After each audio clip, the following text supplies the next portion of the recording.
नमस्कार दोस्तों, मेरे प्रोग्राम उनकी कहानी मेरी ज़ुबानी में आपका स्वागत है। विशंबरनाथ शर्मा जी की कहानी सिद्धांत रक्षा में लेखक ने अपनी कहानी के माध्यम से समाज को ये समझाने की कोशिश की है कि किस तरह विपरीत परिस्थितियों में भी मनुष्य को अपने सिद्धांतों के साथ समझौता नहीं करना चाहिए, ना ही अपने निजी स्वार्थ के लिए अपने मित्रों या सहयोगियों के पद का लाभ उठाना चाहिए। तो चलिए कहानी शुरू करते हैं। ग्रीष्म ऋतु की संध्या थी। डिप्टी प्रयाग नारायण अपने बंगले के कंपाउंड में अपनी 10 वर्ष की कन्या तथा 8 वर्ष के पुत्र के साथ खेल रहे थे। डिप्टी साहब के हाथ में एक रबर का गेंद था। गेंद को वह दूर फेंकते और दोनों बच्चे उसे दौड़कर उठा लाते थे। दोनों में से प्रत्येक यही चेष्टा करता था कि गेंद को वही उठा ले। डिप्टी साहब का कुत्ता अभी दोनों बच्चों को गेंद ढूंढने में सहायता दे रहा था। जिस स्थान पर बच्चे नहीं पहुंच पाते थे उस स्थान से टॉमी उसे अपने मुंह में उठा लाता था। डिप्टी प्रयाग नारायण प्रथम श्रेणी के डिप्टी कलेक्टर हैं। 800 रुपये मासिक वेतन मिलता है। जाति के कानकुब्ज ब्राह्मण और बड़े सज्जन आदमी हैं। आज तक इन्होंने रिश्वत नहीं ली। हाँ, सिफारिश मान लेते हैं। इसका कारण यही है कि इनकी आंखों में शील बहुत है। जिस समय कोई मित्र अथवा कोई ऐसा व्यक्ति जिसका ये आदर करते हैं उनसे कोई प्रार्थना करता है तो फिर उनसे बहुत अच्छा के सिवा और कुछ कहते नहीं। यद्यपि हृदय से वह सदैव यही चेष्टा करते हैं कि जहां तक हो सके अपने कर्तव्य का पालन करें और प्रत्येक मामलों में न्याय को हाथ से न जाने दें। परंतु इतना होते हुए भी मित्रों की बात टालना इनके वश की बात नहीं। एक न एक कमजोरी प्रायः प्रत्येक मनुष्य में होती है। यही कमजोरी मनुष्य को मनुष्य बनाए रहती है, अन्यथा वह देवता हो जाएगा। डिप्टी साहब में यही कमजोरी थी कि वह सिफारिश के सामने कर्तव्यच्युत हो जाते थे। इसके अतिरिक्त संसार का अन्य कोई भी प्रलोभन उन्हें कर्तव्य भ्रष्ट न कर सकता था। डिप्टी साहब बच्चों के साथ खेल ही रहे थे कि उसी समय एक सज्जन जिनकी उम्र 30 वर्ष के लगभग होगी कंपाउंड के अंदर दाखिल हुए। यह सफ़ेद मलमल का कुर्ता, धोती, फेट, टोपी और जूते पहने थे। हाथ में एक लपलपाता हुआ बेद भी था। इनको देखते ही डिप्टी साहब का मुख प्रसन्नता से खिल गया। दूर ही से बोले, आइए आइए, मैं आपकी प्रतीक्षा ही कर रहा था। उन्होंने डिप्टी साहब के पुत्र को गोद में उठा लिया और उससे, बड़ा बदमाश है, दिन भर खेलता रहता है, कुछ पढ़ता लिखता नहीं, इत्यादि कहते और उसका मुख चूमते हुए डिप्टी साहब के पास आए। लड़का उनकी गोद में कुछ मचल रहा था। उसका ध्यान खेल में था। उधर कन्या भी अपने भाई के बिना कुछ विकल सी हो रही थी। उन्होंने डिप्टी साहब के पास पहुंचते पहुंचते लड़के को छोड़ दिया। वह पुनः अपनी बहन के पास जाकर खेल में जुट गया। डिप्टी साहब ने कन्या से कहा, विमला, अब तुम खेलो, पर कंपाउंड के बाहर मत जाना। यह कहकर आगंतुक सज्जन का हाथ पकड़े हुए बंगले के बरामदे के आगे एक गोल पक्के चबूतरे पर पहुंचे। इस चबूतरे पर पानी छिड़का हुआ था। चारों ओर अनेक प्रकार के फूलों के खिले हुए गमले रखे थे। चबूतरे पर भांति भांति की 8-10 कुर्सियां भी रखी थीं और उनके बीच में एक गोल मेज पर बिजली का पंखा रखा था। डिप्टी साहब ने पंखा चला दिया और उसके सामने एक झूलती हुई कुर्सी पर बैठ गए। आगंतुक सज्जन भी पास ही एक कुर्सी पर बैठ गए।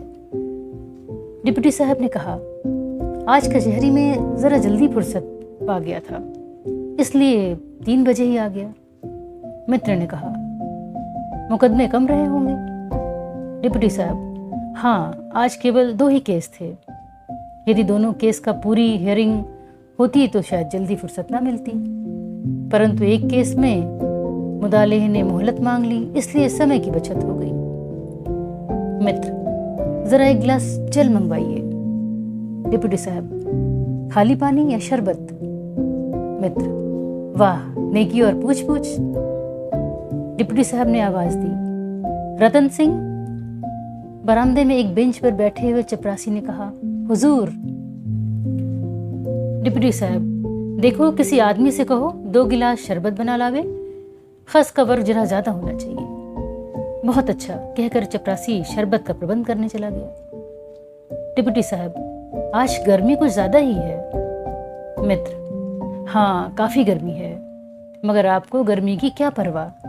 कचहरी में भी खस की टट्टी तथा पंखा, और ईश्वर की दया से यहाँ भी सब तरह का आराम। मुसीबत तो हम गरीबों की है। डिप्टी साहब ने मुस्कुराते हुए कहा, इसमें क्या शक, ऐसे 10-20 गरीब हों तो शहर खरीद लें। मित्र ने हंसकर कहा, यह खूब कही। डिप्टी साहब, क्यों, क्या झूठ है? यहाँ तो इन्हें गिने टके मिलते हैं, आप तो हजारों के न्यारे वारे करते हैं। मित्र ने कुछ गंभीर होकर कहा, इन्हें गिने टके मिलते हैं, नाम और आराम कितना है। यहाँ तो दिन भर दौड़ना धूपना पड़ता है, तब कहीं खर्च भर को मिलता है। आपको क्या, दिन भर आराम से कुर्सी पर बैठे रहते हैं। यहाँ धूप पानी तूफान कुछ भी हो, बिना दौड़े धूपे पैसे के दर्शन नहीं होते। डिप्टी साहब, फिर भी आप स्वतंत्र हो, लाख कुछ हो, हम फिर भी पराये ताबेदार हैं। उसी समय नौकर 2 गिलासों में शरबत ले आया। डिप्टी साहब और उनके मित्र ने शरबत पीना शुरू किया। डिप्टी साहब ने नौकर से कहा, देखो एक तश्तरी में पान लगवा लाओ। मित्र ने बातें करते करते कहा, आजकल हमारे छोटे सालार जंग आए हैं, पढ़े लिखे तो राम का नाम ही है। इधर उनकी बहन कहती हैं कहीं नौकरी दिलवा दो, कुछ योग्यता होती तो कहीं नौकरी मिल भी सकती थी, पर वह केवल 9th क्लास पास है। ऐसी दशा में आप ही बताइए, नौकरी कहाँ रखी है? डिप्टी साहब, किसी बैंक या मिल में नौकरी मिल सकती है, कचहरी में तो कोई जगह मेरे जान में नहीं है, नहीं तो मैं कोशिश कर देता। मित्र, अजी राम भजिए, इतने छोटे से काम के लिए मैं भला आपको कष्ट दूंगा? देखिए कोशिश करूंगा, कहीं ना कहीं जगह मिल ही जाएगी। डिप्टी साहब, यदि मेरे करने का काम हो तो मैं हाजिर हूं, जैसा आपका साला वैसा मेरा। मित्र ने हंसकर कहा, बेशक, बल्कि इससे भी ज्यादा। थोड़ी देर तक इसी प्रकार की बातचीत होती रही। उसके बाद डिप्टी साहब ने कहा, हारमोनियम मंगवाऊं? मित्र, जैसी आपकी इच्छा। डिप्टी साहब ने चपरासी से हारमोनियम लाने के लिए कहा। हारमोनियम आने पर डिप्टी साहब बोले, भाई इस समय तो तुम कोई गौरी सुनाओ, तुम्हारी गौरी गजब की होती है। यार क्या कहूँ, मेरी बड़ी इच्छा है कि हारमोनियम सीखूं, पर समय नहीं मिलता, जी महसूस कर रह जाता हूँ। मित्र, हारमोनियम बजाना कुछ कुछ तो आप जानते ही हैं, अभ्यास कीजिए तो और अच्छा बजाने लगेंगे। डिप्टी साहब, ये अनजान आदमियों के लिए तो मैं काफ़ी अच्छा जानता हूँ, पर जब तुम्हें बजाते सुनता हूँ तो मुझे मालूम होता है कि मैं कुछ नहीं जानता। जी चाहता है तुम्हारी उंगलियां काटकर अपने हाथों में लगा लूं। मित्र ने हंसकर हारमोनियम छेड़ा। बाबू बिहारी लाल जाति के खत्री हैं, मिलों की सप्लाई का काम करते हैं, अच्छी आमदनी है, महीने में 400-500 रुपए कमा लेते हैं। परिवार में पत्नी, विधवा माता, एक छोटा भाई जिसकी उम्र 17 वर्ष की है और FA में पढ़ता है, और एक 10 वर्ष का पुत्र है। बाबू बिहारी लाल सुशिक्षित मनुष्य हैं, उनके विचार निराले ढंग के हैं। अपने विचारों के अनोखेपन के कारण वह अपने इष्ट मित्रों में बड़े सन की समझे जाते हैं। जो बातें अन्य मनुष्यों के लिए कुछ भी महत्वपूर्ण नहीं होती, उन्हें बिहारी लाल कभी कभी बड़ी महत्वपूर्ण प्रमाणित करने की चेष्टा करते हैं, और जो महत्वपूर्ण होती हैं उन्हें अणुमात्र भी महत्व नहीं देते। हठी तो प्रथम श्रेणी के हैं, जिस बात को ठीक समझ लेते हैं उसे फिर जरा मुश्किल से गलत समझेंगे, और जिसे गलत समझ लिया उसे ठीक समझना उनके लिए प्रायः असंभव ही है। दोपहर का समय था। बाबू बिहारी लाल भोजन इत्यादि से निवृत्त होकर लेटे हुए थे। उसी समय उनकी पत्नी ने पूछा, कहो भैया के लिए कहीं नौकरी वोकरी ढूंढी? बिहारी लाल ने कहा, नौकरी मिलना कुछ सहज थोड़ी ही है, आजकल अच्छे अच्छे पढ़े लिखों को तो नौकरी मिलती नहीं, मारे मारे फिरते हैं। तुम्हारे भाई साहब किस खेत की मूली हैं? अर्धांगिनी तुनक कर बोली, तुम चाहो तो 20 नौकरियां मिल सकती हैं, पर कुछ ध्यान दो तब ना, आजकल तो कुछ पढ़े लिखे नहीं हैं, वे भी 30-30, 40-40 रुपए के नौकर हैं। वह तो अंग्रेजी, फारसी, नागरी सब पढ़ा है। बिहारी लाल हंसकर बोले, क्या कहना है उनका, बड़े आलिम फाजिल हैं, पर यह दुनिया इतनी बेवकूफ़ है कि उनकी कद्र ही नहीं करती। पत्नी को झेप कर बोली, नहीं जी, वह तो बज मूर्ख है। खैर, मूर्ख ही सही, पर मूर्ख तो संसार में रहते हैं, कुछ भूखों तो नहीं मर जाते। बिहारी लाल, वाह, मूर्ख तो राज करते हैं, भूखों कैसे मर सकते हैं। तुम घबराओ नहीं, उनके सिर पर उल्लू बैठने ही वाला है। जहां उल्लू बैठा बस वहीं कहीं राज मिल जाएगा। अर्धांगिनी कुछ रुष्ट होकर, ए हटोगी, तुम्हें हर वक्त दिल लगी सूझा करती है। अपने घर के सभी राजा हैं, कुछ करना धरना तो दूर, उल्टे दिल लगी उड़ाते हो।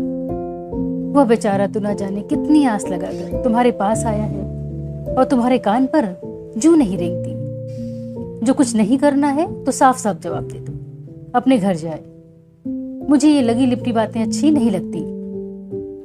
बिहारी लाल, कोशिश तो कर रहा हूं, नौकरी कुछ मेरी जेब में पड़ी है कि निकाल कर दे दूं। 15-20 दिन में कुछ प्रबंध हो ही जाएगा। वैसे कहो तो मेरे पास ही काम है, मेरा काम कर दिया करे, रोटी खाए, कपड़ा पहने, 10-15 रुपए जेब खर्च को दे दिया करूंगा। पत्नी, रहने दो अपने 10-15 रुपए, वह कुछ तुम्हारे टुकड़े तोड़ने नहीं आया है। कहीं नौकरी लगे तो लगवा दो, नहीं तो साफ कह दो कि यहाँ नौकरी नहीं लगेगी। बिहारी लाल, इसमें टुकड़े तोड़ने की क्या बात है? काम करेगा, अपनी तनख्वाह लेगा। खाने पीने की जो कहो तो अलग नौकरी करेगा तो वह भी तो खाए पिएगा, कि कुछ हवा फाँक कर तो नहीं रहेगा। 15 रुपए नगद मिलेंगे, महीने में 10-15 खुराक भी लग जाएंगे। इस तरह 25-30 रुपए महीना पड़ जाएगा। बुरा क्या है?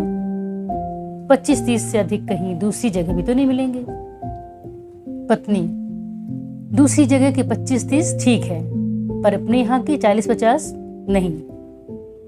बिहारी लाल, क्यों? हमारे रुपए का क्या काटते हैं? पत्नी, तुम इन बातों को क्या समझोगे? लोग यही कहेंगे कि बहन के दरवाजे पर पड़ा है, अलग रहेगा तो अपना कमाए खाएगा, हमसे क्या मतलब। बिहारी लाल, खैर, जैसी तुम्हारी मर्जी। कोशिश कर रहा हूं, महीना 15 दिन में कहीं लग जाएगी तो अच्छा ही है, नहीं तो जवाब दे दूंगा। पत्नी, तुम्हारे न जाने कितने बड़े बड़े आदमी, हाकिम, अंग्रेज सब दोस्त हैं, फिर भी एक सड़ी सी नौकरी नहीं मिलती। बिहारी लाल, कहीं जगह भी तो खाली हो, यूं ही कोई थोड़े रख लेगा। पत्नी, डिप्टी साहब से कहा था। बिहारी लाल, तुम तो पागलों की सी बात करती हो। कहीं कुछ जगह वगह देखूं तब तो कहूं, यूं ही भगता फिरूं। उन लोगों से मेरी दोस्ती इसलिए तो है नहीं कि मैं नौकरी दिलवाता फिरूं। मौका देखूंगा तो जिक्र कर दूंगा, जगह होगी तो आप ही ख्याल करेंगे। और सच पूछो तो मुझे दोस्तों से अपने मतलब की बात करते शर्म महसूस होती है। गैर आदमी से कहने में मुझे जरा भी संकोच नहीं होता, पर मित्रों से कहने में बड़ा संकोच होता है। पत्नी, आदमी दोस्तों ही से तो कहता है, जो अपने काम ना आ सके वह मित्र कहेगा। बिहारी लाल, हाँ, बहुत से लोग ऐसे ही समझते हैं, पर मैं इसके बिल्कुल खिलाफ सोचता हूँ। मेरा यह सिद्धांत है कि मित्रों से अपने स्वार्थ की बात कभी ना करें। मित्र के एहसान अपने ऊपर लादने से मित्रता का मजा किरकिरा हो जाता है। उधर जहां मित्र ने 2-4 बार एहसान लाद दिए, वह अपने को कुछ बड़ा समझने लगता है, और जिसके ऊपर एहसान लदे वह कुछ अपनी लघुता का अनुभव करने लगता है। परिणाम यह होता है कि बराबरी का दावा नहीं रह जाता और दोस्ती का सारा मजा किरकिरा हो जाता है। मित्रता का आनंद तभी तक है जब तक दोनों का पल्ला बराबर हो, न किसी का भारी न किसी का हल्का। पत्नी, तुम्हारा चलन तो दुनिया से निराला है। यार दोस्तों में ऐसा होता ही रहता है, इसमें एहसान की कौन सी बात है। बिहारी लाल, तुम इन बातों को नहीं समझती। संसार में ऐसे आदमी चिराग लेकर ढूंढने पर भी बहुत कम निकलेंगे जो किसी के साथ एहसान करने के बाद भी अपने हृदय में यह न समझे कि उन्होंने कोई एहसान नहीं किया। अधिकांश लोग एहसान करके यही आशा रखते हैं कि जिनके साथ उन्होंने एहसान किया वह जन्म भर उनका कृतज्ञ रहे। पत्नी, अच्छा, जो यह बात है तो तुम्हारे मित्र तुम्हारे यहाँ जो चीज़ें भेजते हैं, सौगात भेजते हैं, उन्हें तुम क्यों रख लेते हो? उस दिन डिप्टी साहब ने भी 100 रुपए की साड़ी भेजी, उसे तुमने क्यों रख लिया?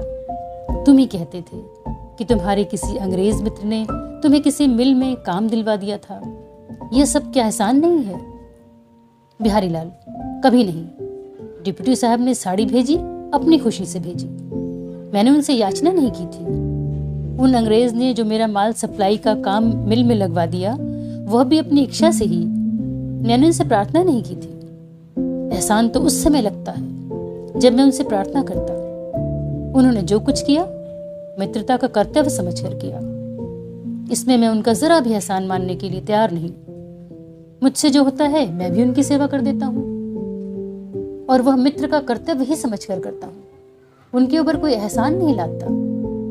एहसान हमेशा उस समय लगता है जब एक ओर से याचना की जाती है और दूसरी ओर से उसकी पूर्ति।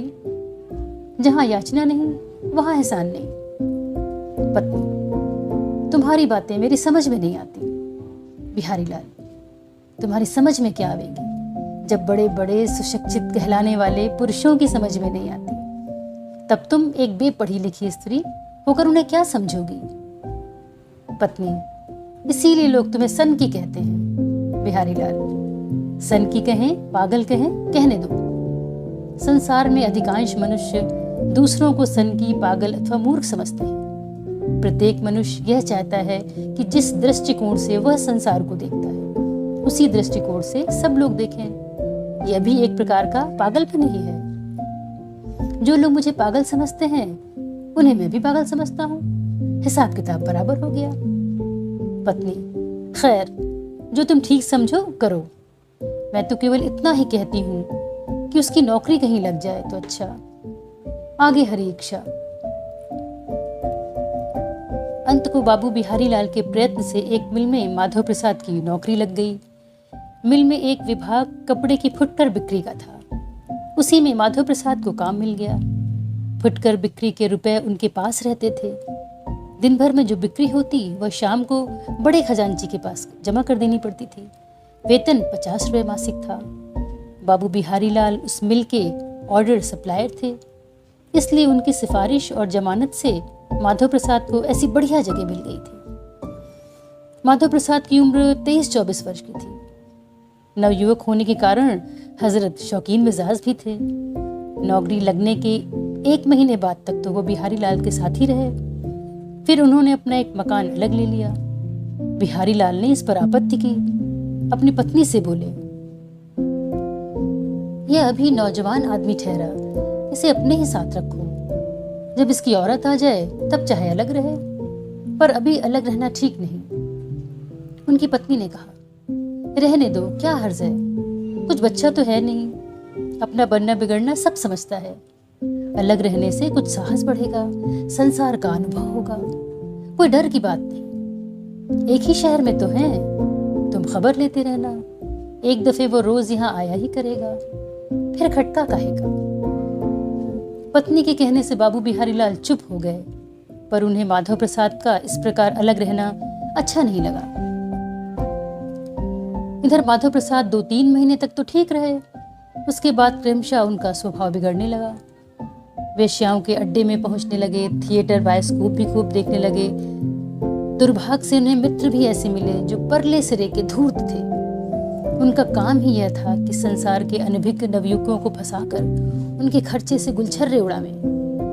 उन्हीं लोगों ने माधव प्रसाद को रंग पर चढ़ा दिया। माधव प्रसाद का मकान खाली था, उसमें कोई स्त्री या अन्य पुरुष तो था नहीं, इसलिए यार लोगों ने वहीं अपना अड्डा बना लिया, जिसे वो सभ्य समाज में क्लब कहा करते थे। हर एक छुट्टी के दिन क्लब में यार लोगों की भांग ठंडाई छिनती, ताश, शतरंज, चौरस इत्यादि खेले जाते, गाना बजाना होता, रात को थिएटर बायोस्कोप देखे जाते। इन सब व्यसनों में यद्यपि अन्य मित्र भी कुछ खर्च करते थे, पर अधिकतर माधव प्रसाद का ही खर्च होता था। दूसरे लोग चालाक थे, वे तो केवल उतना ही खर्च करते जितना आसानी से कर सकते थे, परंतु माधव प्रसाद को वित्त के बाहर खर्च करना पड़ता था। यहाँ यार लोगों ने कहा, भाई माधव प्रसाद कि हमारी क्या बराबरी है, वह बड़े शाह खर्च और रईस आदमी हैं, दिल के बड़े दिलेर हैं, और क्यों ना हो, खुद अमीर हैं और अमीरों के रिश्तेदार भी। हम गरीब आदमी इनके सामने क्या खर्च करेंगे। वहीं माधव प्रसाद पर बिना पिए नशा सवार हो जाता और खनाखन रुपए निकालने लगते। इस प्रकार यार लोगों ने उन्हें उंगलियों पर नचाया। वेतन इन्हें केवल 85 रुपये मिलता था। इतने में भोजन, वस्त्र और इतने व्यसनों का खर्च कहाँ से चलता। रुपए 8 आने तो नित्य पान सिगरेट में उड़ जाते थे। मित्रों से यह कहना कि हम अधिक नहीं खर्च कर सकते, हम भी तुम्हारी तरह गरीब हैं, माधव प्रसाद को अपनी शान के खिलाफ लगता था। जो मित्र उन्हें अमीर और रईस समझते, उन्हीं से यह कहना कि हम गरीब हैं एक ऐसी बात थी जिसके स्मरण मात्र से माधव प्रसाद के हृदय में ग्लानि उत्पन्न होती थी। 3-4 महीने किसी न किसी तरह कट गए। इस बीच में वह 100 रुपए के लगभग अपनी बहन से कर्ज के बहाने हट लाए, पर आगे चलकर उनका यह द्वार भी बंद हो गया। अब बहन से मांगने का उनका साहस ही न होता था। वो अच्छी तरह जानते थे कि यदि अब याचना की तो साफ जवाब मिलेगा। संभव है बाबू बिहारी लाल के कानों तक ये बात पहुंचे। यदि ऐसा हुआ तो ठीक ना होगा। इधर उनका खर्च घटने की जगह दिन दिन बढ़ता ही जाता था। जब कोई अन्य उपाय न सूझा तो उनका ध्यान मिल की बिक्री की ओर गया। सोचा क्या हर्ज है, अभी इनमें से ले लेते हैं, जब तनख्वाह मिलेगी जमा कर देंगे। कुछ हम चोरी तो करते ही नहीं, केवल कुछ दिनों के लिए उधार लेते हैं। बहुधा मनुष्य अपने को, अपने अंतःकरण को और अपनी आत्मा को धोखा दिया करते हैं। जिस काम को वो बुरा समझते हैं, उनकी आत्मा बुरा समझती है, उसे वे ही निज के गढ़े हुए भद्दे तर्कों और थोती दलीलों द्वारा जबरदस्ती अच्छा समझ बैठते हैं। यदि फिर भी कुछ संदेह रहा तो उसे देखा जाएगा कि लाठी से मार भगाते हैं। देखा जाएगा इन 2 शब्दों ने अब तक संसार में न जाने कितना अनर्थ किया है। अभी तक इनके द्वारा न जाने कितनों का सर्वनाश हो रहा है और भविष्य में होता रहेगा। माधव प्रसाद ने भी सोच समझकर अंत को देखा जाएगा का आश्रय लिया और स्थिर किया कि मिल की दैनिक बिक्री में से कुछ रुपए ले लेने चाहिए। इस निश्चय के अनुसार उन्होंने 100 रुपये उड़ा दिए। शाम को जब खजांची ने रुपए देने को कहा तो उसने कैश मेमो की रसीद बही मांगी। वह कैश मेमो की रसीद बही से मिलाकर रुपया लेता था। कैश मेमो की बही मांगने पर बोले, ओह, उसे तो मैं लाना भूल गया। खजांची ने कहा, तो ले आओ। माधव प्रसाद बोले, अब तो मैं सब बंद कराया हूँ, आज एक पर्चे पर याददाश्त के तौर पर जमा कर लीजिए, कल कैश मेमो बुक से मिलाकर बाकायदा जमा कर दीजिएगा। खजांची ने कहा, यह तो नियम के विरुद्ध है। माधव प्रसाद बड़ी निश्चिंतता पूर्वक बोले, अजी ऐसी सख्ती से काम नहीं चलता। संसार के अधिकांश काम विश्वास पर चलते हैं। खजांची, खैर आज तो मैं ऐसे किया देता हूँ, पर भविष्य में आप याद करके उसे ले आया करिए। ये मैं नहीं मानता कि आप बेईमान हैं और ना ही मैं बेईमान हूँ, पर नियम विरुद्ध काम करना ठीक नहीं। किसी अफसर को खबर हो गई तो आप और मैं दोनों की नौकरी जाएगी। माधव प्रसाद, अजी आप भी क्या बातें करती हैं, नौकरी से जाना कोई हंसी खेल थोड़ी ही है। यह तो हमारे आपके आपस के व्यवहार की बात है। दूसरे दिन आपने तबीयत का बहाना करके 2 दिन की छुट्टी ले ली और घर चले आए। जिसको अपने काम का चार्ट दिया उससे बोले, शायद 2-3 दिन ना आ सकूं, आप अपने हाथ से जो कुछ बेचिए उसका हिसाब खजांची साहब को समझा दीजिएगा। पिछले हिसाब से कोई मतलब नहीं है, उसका उत्तरदाता मैं हूँ। जब मैं चार्ज लूंगा तब उसका हिसाब किताब हो जाएगा। इस प्रकार माधव प्रसाद मिल नहीं गए। घर बैठे ही 1 सप्ताह की छुट्टी के लिए अर्जी भेज दी। छुट्टी लेने के 2 ही दिन बाद मिल का चपरासी उनके पास एक चिट्ठी लाया। चिट्ठी खजांची की लिखी हुई इस प्रकार थी, बाबू माधव प्रसाद, आपके हिसाब में 100 रुपये का गोलमाल है, कृपया लिखिए कि यह क्या मामला है। मैंने अभी तक इस बात की सूचना किसी अफसर को नहीं दी। आप भले आदमी के लड़के और बाबू बिहारी लाल के रिश्तेदार हैं, इसलिए मैं नहीं चाहता कि आप किसी मुसीबत में फंसें। कृपा करके 100 रुपये शीघ्र भेज दीजिए, जिससे आपका हिसाब किताब ठीक हो जाए। आपका मुकुंदलाल खजांची। माधव प्रसाद के पास उस समय 100 रुपये कहाँ रखे थे? होते तो शायद भेज देते। आपने बड़ी शान के साथ उत्तर दिया, महाशय, मैं नहीं समझता कि मेरे हिसाब में 100 रुपये का गोलमाल कैसे है। इस समय मेरा स्वास्थ्य ठीक नहीं है, अन्यथा मैं ऑफिस आकर इसकी जांच करता। खैर, यदि हिसाब में 100 रुपये की गड़बड़ी है तो आप 100 रुपये मेरे नाम डाल दीजिए। मैं जब ऑफिस आऊँगा तब हिसाब किताब देखकर जो कुछ भूल चूक हुई लिया दिया जाएगा। आपको चिंता न कीजिए, हिसाब एक एक पाई का दिया जाएगा। भवदीय माधव प्रसाद। इस घटना के तीसरे दिन दोपहर को बाबू माधव प्रसाद अपने कमरे में बैठे हारमोनियम गा रहे थे। उसी समय नीचे से किसी ने आवाज दी, बाबू माधव प्रसाद। माधव प्रसाद बैठे ही बैठे बोले, कौन है, ऊपर चले आइए। जीने में 3-4 आदमियों के बढ़ने का शब्द सुनाई दिया। किवाड़े बंद थे, फट से खुल गए। माधव प्रसाद ने देखा, आगे एक पुलिस का दरोगा है, उसके पीछे 2 कांस्टेबल हैं। माधव प्रसाद का चेहरा फक हो गया, मुंह से बात न निकली। दरोगा ने जेब से हथकड़ी निकाल कर कहा, बाबू साहब, मिल के 100 रुपए गबन करने के जुर्म में आपको गिरफ्तार करता हूं। बाबू बिहारी लाल को जब माधव प्रसाद के गिरफ्तार होने का समाचार मिला तो वह बहुत परेशान हुए। तुरंत थाने पर पहुंचे और हवालात में माधव प्रसाद से मिले। माधव प्रसाद से कर्कश स्वर में पूछा, माधव, सच सच बताओ, क्या मामला है? माधव प्रसाद ने सिर झुका लिया, नेत्रों से अश्रुपात होने लगा। हिचकियां लेते हुए बोले, जीजा जी, इस बार मुझे छुड़ा लीजिए, अब जन्म भर ऐसा काम न करूंगा। बिहारी लाल, पहले यह तो बताओ कि तुमने किया क्या? माधव प्रसाद ने सब वृत्तांत कह दिया। सुनकर बाबू बोले, तू मिल को भी कोई बनिए की दुकान समझे था? जानता नहीं, लिमिटेड फर्म है और सब काम अंग्रेजों के हाथ में है। एक पाई की भूल में भी वहां हथकड़ी पड़ सकती है। ये तो भला 100 रुपए है। तुझे ऐसी आवश्यकता थी तो मुझसे कहता, अपनी बहन से कहता।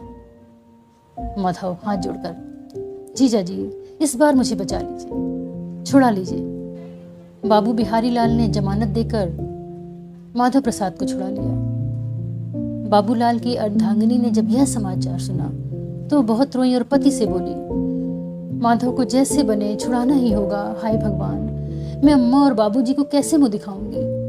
वे कहेंगे लड़की को अपने पास बुलाकर फंसा दिया। जन्म भर के लिए कलंक का टीका लग जाएगा। आज तक हमारे वंश में किसी को कोई आंख उठाकर नहीं देख सका, अब सदा के लिए मेरे बाप के वंश में दाग लग जाएगा। बाबू साहब ने कुड़ कर कहा, मैंने तुमको मना किया था कि अभी इसे अलग मत करो, अपने ही पास रखो, पर तुमने ना माना। आखिर मुझे जो डर था वही हुआ ना। पत्नी, क्या करूं, मेरी अकल पर पत्थर पड़ गए थे। मैं क्या जानती थी कि इसके पेट में ये गुण भरे हैं।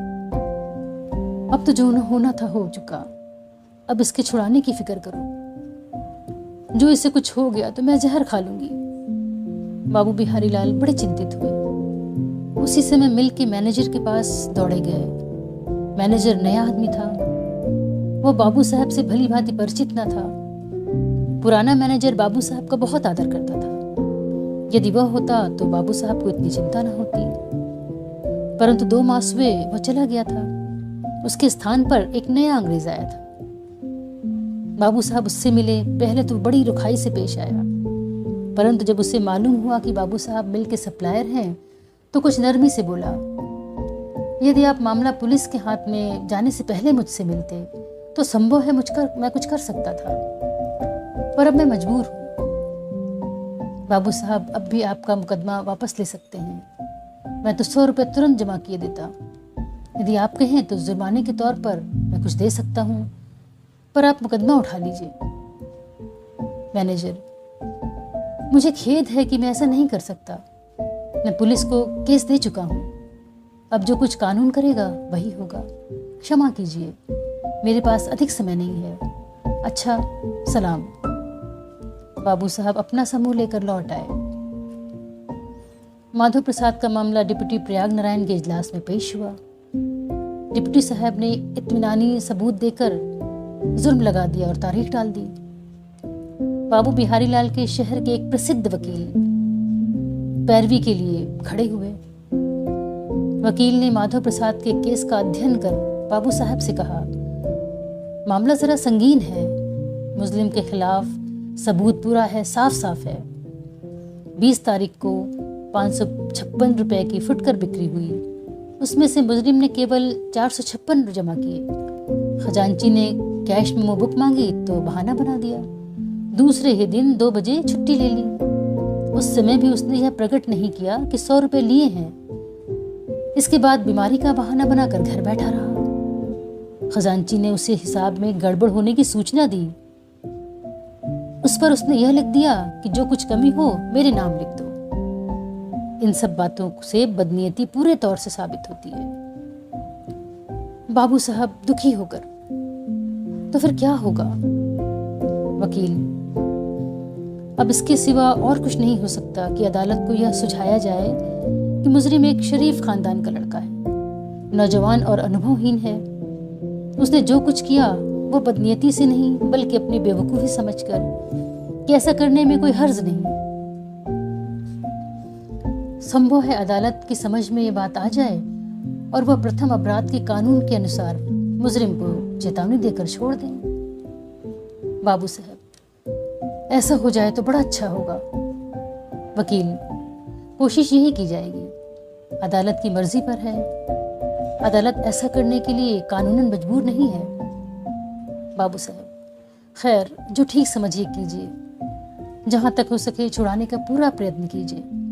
रुपये का ख्याल न कीजिएगा, जितना खर्च हो मैं देने को तैयार हूँ। वकील, आप भी क्या बातें करते हैं, मैं जान लड़ा दूंगा। बाबू साहब, सच मानिए, यदि मेरा पुत्र इसी मामले में फंसता तो मुझे उसको छुड़ाने की इतनी चिंता न होती जितनी इसको छुड़ाने की है। पराया लड़का है, मेरे भरोसे यहाँ गया है। यदि इसे सजा हो गई तो मैं मुँह दिखाने योग्य न रहूँगा। यह कहते कहते बाबू साहब का गला भर आया, नेत्रों में आंसू छलकने लगे। वकील, मुकदमा किसके इजलास में है? बाबू साहब, डिप्टी प्रयाग नारायण के इजलास में। वकील मुंह बनाकर, बड़े सख्त आदमी हैं, देखिए ईश्वर मालिक है। बाबू साहब, डिप्टी साहब मेरे दोस्त हैं, अगर जबान हिला दूं तो साफ छोड़ देंगे, पर मैं ऐसा करना नहीं चाहता। वकील, अगर यह बात है तो आप उनसे अवश्य मिलिए और एक कच्चा चिट्ठा कह दीजिए। जब ऐसी कोई बात है तब तो कोई डर नहीं। बाबू साहब, नहीं वकील साहब, यह मुझसे ना होगा। मेरी ये आत्मा इसे कभी स्वीकार न करेगी। मैं अपना सर्वस्व देने को तैयार हूँ, पर यह मुझसे न हो सकेगा कि मैं डिप्टी साहब से प्रार्थना करूँ कि वह कुछ रियायत करें। वकील आश्चर्य से, इसमें हर्ज क्या है, काम दोस्तों से ही निकलता है। बाबू साहब, इसके लिए आप मुझे मजबूर न कीजिए, यह मुझसे कभी ना होगा। वैसे आप कानूनी पैरवी कीजिए, चाहे जितना रुपया खर्च कीजिए, मैं सब सह लूंगा।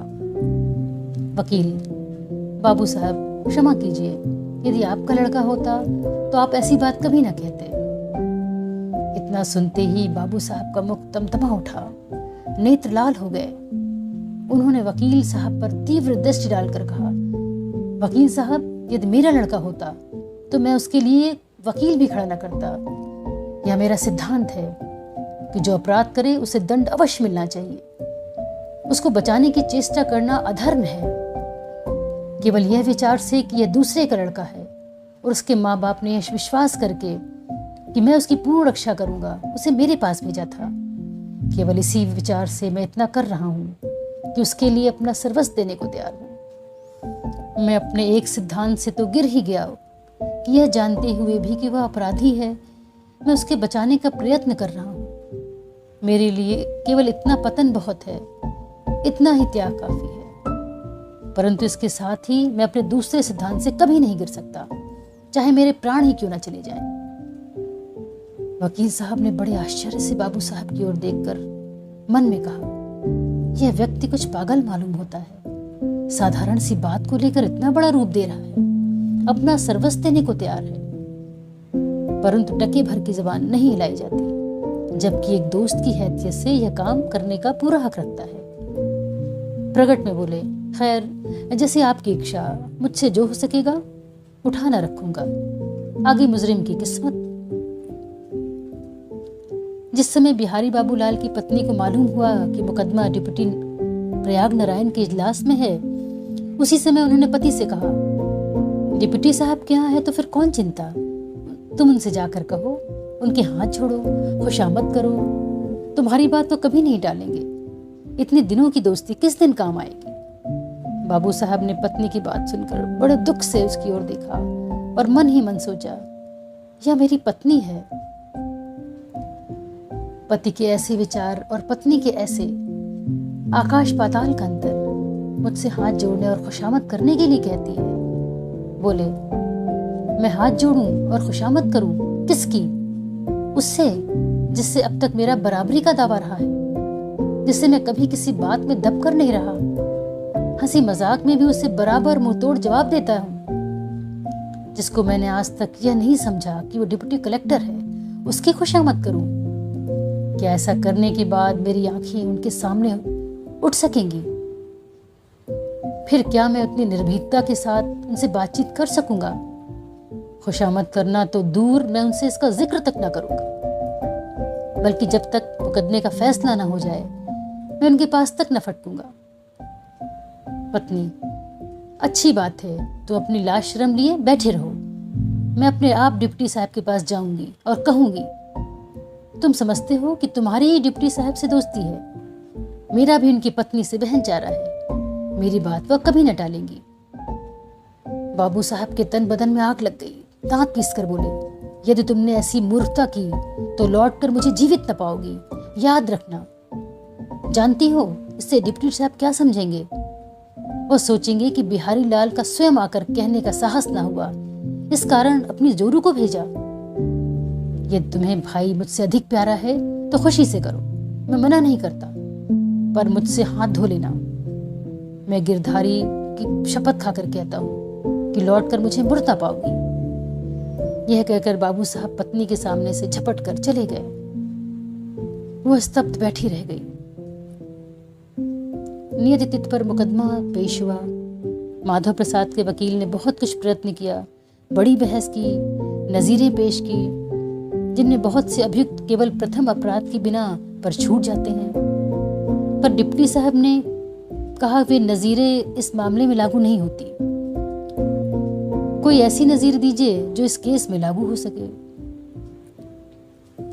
वकील ने देखा केस हाथ से जाता है, तुरंत को उसने अपना अंतिम अस्त्र निकाला, जिसे उसने इस अवसर के लिए सुरक्षित रख छोड़ा था। उसने संभल कर कहा, मैं अदालत को सिर्फ यह दिखलाकर अपनी बहस खत्म करूंगा कि मुजरिम किस खानदान का लड़का है।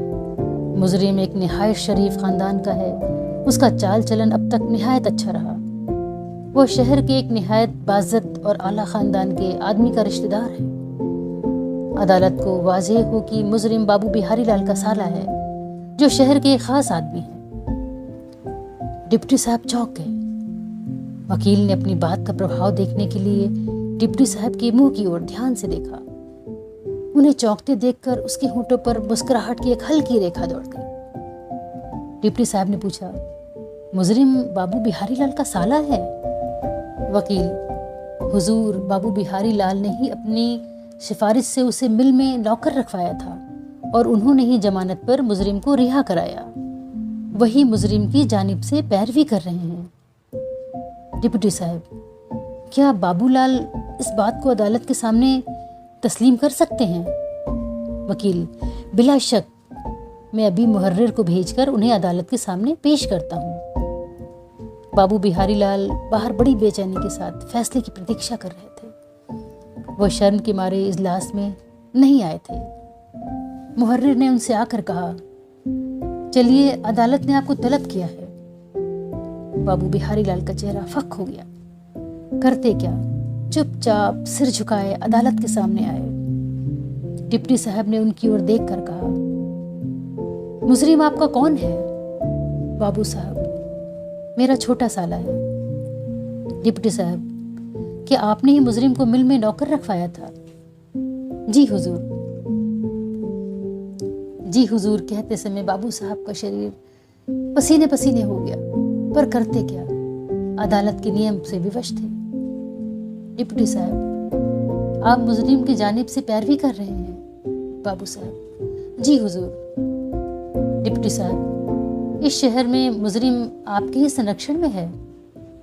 बाबू साहब, जी हाँ हुजूर, अभी 3-4 महीने से अलग मकान लेकर रहने लगा, मगर उसकी हिफाजत की जिम्मेदारी मुझ पर ही थी और जब तक वो यहाँ रहा तब तक रही। डिप्टी साहब, अच्छा अब आप जा सकते। डिप्टी साहब ने वकील से कहा, हाँ जनाब, अब आपको जो कुछ कहना हो कहिए। वकील साहब को अब कहना ही क्या था, उनका अभिप्राय पूरा हो गया। उन्होंने इन्हीं नज़ीरों का पुनः हवाला देकर इस बात पर जोर देकर कहा कि अभियुक्त का यह प्रथम अपराध है, इस कारण वह क्षमा का पात्र है। अपनी बहस समाप्त की। 10 मिनट के बाद अदालत ने फैसला सुनाया। चूंकि मुजरिम माधव प्रसाद एक शरीफ खानदान का लड़का है और इस शहर के इज्जतदार और मालदार शख्स का रिश्तेदार है, उन्हीं की ओर से ज़ेर हिफाजत है, लिहाजा मुजरिम से उम्मीद नहीं की जा सकती कि उसने महज रुपयों के लिए जुल्म किया। मालूम होता है कि मुजरिम ने अपनी महज नातजुर्बेकारी और बेवकूफ़ी की वजह से यह समझकर ऐसा करने में कोई हर्ज नहीं किया और यह कर डाला। उसकी नीयत इतनी ख़राब नहीं थी जिससे कि वह जुल्म के लिए होनी चाहिए। इसके अलावा मुजरिम का यह पहला कसूर है। मुजरिम के वकील ने इस बारे में मेरे सामने कई नज़ीरें पेश की, जिससे दूसरे मुजरिम महज पहला कसूर होने की वजह से छोड़ दिए गए हैं। लिहाजा मैं मुजरिम को तंबीह करने के बाद छोड़ता हूँ और यह उम्मीद करता हूँ कि मुजरिम के रिश्तेदार आइंदा उनके चाल चलन पर काफ़ी निगाह रखेंगे।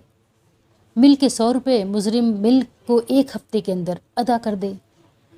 अगर मुजरिम मियाद मुकर्रर के अंदर रुपए अदा ना करे तो मिल को बढ़कर दीवानी के ज़रिए अपने रुपए वसूल करने का हक हासिल रहेगा। Prayag Narayan, deputy collector. माधव प्रसाद के छूटने के तीसरे दिन शाम को बाबू बिहारी लाल डिप्टी साहब से मिलने गए। डिप्टी साहब ने एक लालसामयी दृष्टि से कहा, बहुत दिनों से तुम्हारा हारमोनियम नहीं सुना, एक आध चीज़ सुनाओ। डिप्टी साहब और बिहारी लाल में आजीवन उस केस को लेकर चर्चा न छिड़ी। कहानी सुनने के लिए आपका बहुत धन्यवाद। इसी तरह से अपनी मनपसंद कहानियाँ सुनने के लिए मेरे चैनल को सब्सक्राइब करें, लाइक करें, शेयर करें।